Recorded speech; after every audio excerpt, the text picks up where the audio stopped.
Matteus 6 vers 12 sê, en vergeef ons sondeskuld, soos ons ook ons skuldenaars vergewe. Jy sien, 'n Nederlandse horlosiemaker, Corrie ten Boom, en haar familie het baie Jode gehelp om die massa mense slagting tydens die Tweede Wêreldoorlog te ontvlug, deur hulle in 'n geheime kamer in hulle huis te versteek. Uiteindelik is hulle uitgevang en gearresteer en in 'n konsentrasiekamp gegooi. En gedurende hierdie haaglike omstandighede is haar vader oorlede en sy en haar suster Betsy was uitgehonger, gemartel en onmenslik misbruik. Betsy is uiteindelik oorlede en Corrie is wonderbaarlik deur middel van 'n klerikale fout vrygelaat. En jare later het sy haar getuienis gebring by 'n kerk waar 'n man haar na die diens nader. Hy was een van die gemeene, vicious wagte wat haar gemartel het. Hy het voor haar gaan staan en sy hande uitgesteek en haar gesmeek om vergifnis. Jy sien, 'n koudheid was al wat sy in haar hart kon ervaar, maar vergifnis is 'n wilsbesluit en jou wil kan funksioneer ongeag die temperatuur van jou hart.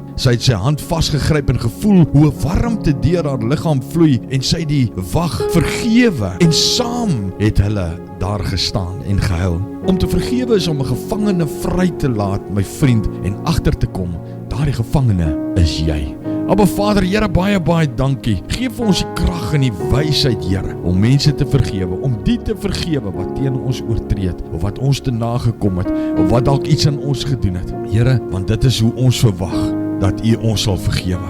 Geef vir ons daai krag en daai wysheid om dit te kan doen. In Jesus se naam. Amen.